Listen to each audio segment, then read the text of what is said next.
Crença é tudo aquilo que você tem como verdade. Tudo aquilo que você ouviu, sentiu e viu. E isso através de quê? De forte impacto emocional ou por repetição.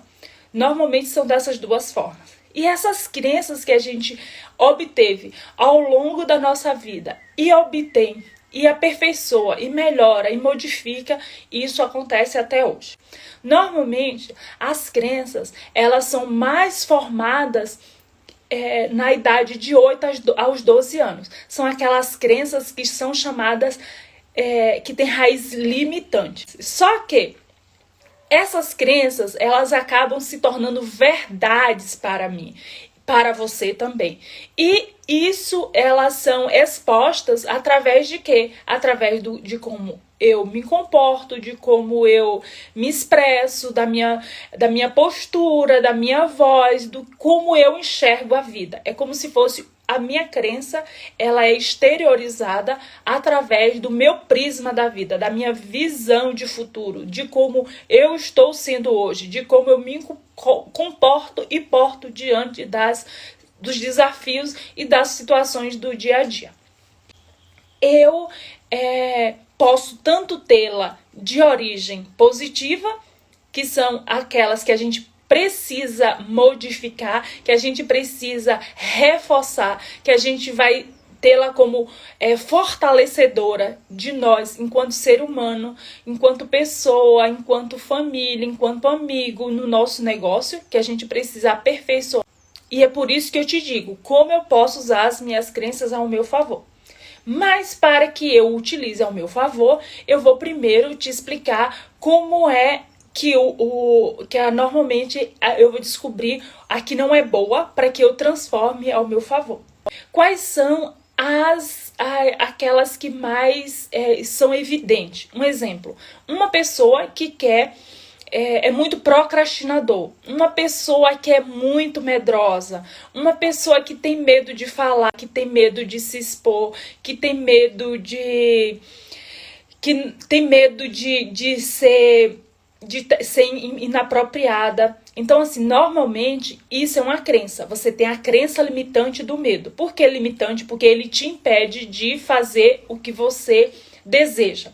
Então, isso é uma crença limitante. Como é que eu vou transformar esse medo em algo bom para mim? Por quê? Medo todos nós teremos. A gente sempre vai ter medo. Porque o medo, de um certo grau, só um exemplo, né? Do medo, de um certo grau, ele faz com que a gente ative o senso de que a gente não pode tudo. Nos impede, ele nos limita. Só que esse limite, em um certo ponto, é bom, mas quando ele te impede de fazer, ele te paralisa. Isso, o termo correto que eu estava procurando era esse. O medo, ele não pode te paralisar, porque ele é ruim, mas se ele te estimula, ele é bom. Então, por isso que você tem que ter essa dosagem do medo.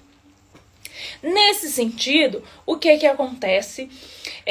Primeiro passo, eu preciso saber qual é a raiz da minha limitação. Primeiro passo. Um exemplo. Como é que surgiu o medo? E vou agora descobrir qual é o gatilho que faz com que eu acredite nisso. Eu vou fazer o quê? Eu vou saber, todas as vezes que acontece aquilo, eu tenho essa reação. Todas as vezes que... Quer ver um exemplo?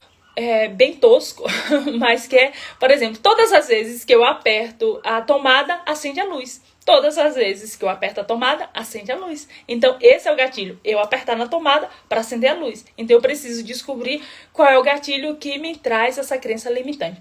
Descobrir esse gatilho. Aí eu vou reprogramar essa crença que é limitante em fortalecedora, a meu favor. E aí é o pulo do gato. Todas as vezes que eu descubro isso, eu vou ter uma âncora. O que é âncora, Alda? É que todas as vezes que eu ver aquele gatilho, eu vou fazer um sinal, eu vou fazer algo que vai fazer com que eu tenha consciência que aquilo é algo não bom e que eu preciso reverter a programação que eu tinha feito antes. Vou te dar um exemplo para ficar mais claro. Lógico, eu tenho medo de falar em público. Então, eu vou me expor a falar em público. Eu vou conseguir de primeira? Não. Eu consegui de primeira, mas tem gente que não consegue de primeira. Aí você precisa de uma pessoa que vai te dar apoio. Você vai precisar de um parceiro. Porque você precisa de alguém para te guiar ou para ser teu parceiro nessa jornada. Pelo seguinte, que quando a pessoa ela vai te dizer, olha, o exemplo do vídeo. Você vai ter que gravar. Tá ótimo. Não tá do jeito que você imagina. Então, assim, a pessoa, ela vai te estimular a você superar, romper aquela barreira do medo. A partir do momento que você toma esse primeiro passo, você precisa sentir, você vai reprogramar aquele momento do medo, só que com o momento atual. Você vai se ouvir, enxergar, visualizar e sentir o prazer que é falar, o prazer que é as pessoas te ouvirem, o prazer que é você abrir a boca e falar a sua mensagem.